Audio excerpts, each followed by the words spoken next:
Naquele prédio no segundo andar, no apartamento 306, te conheci na vida um grande amor e apaixonei pela primeira vez. Esta mulher linda e radiante, corpo escultural e olhar provocante, fogo de ilusão, luz de minha vida.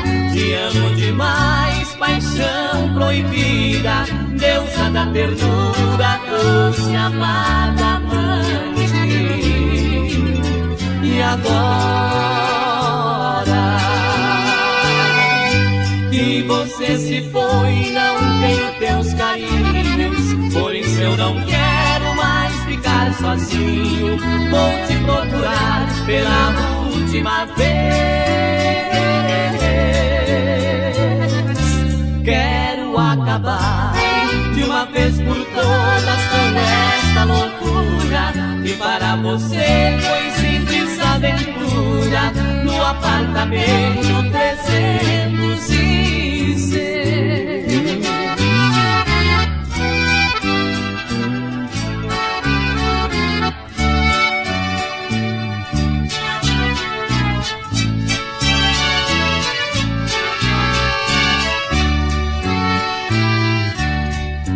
Quantas horas de amor e delírio, longas noites e abraços e beijos. Naquele quarto ninguém dormia, nosso sonho era apenas desejo de amar e amar, entregar totalmente.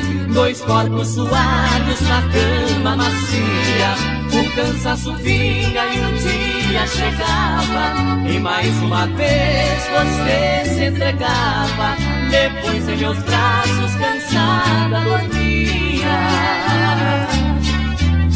E agora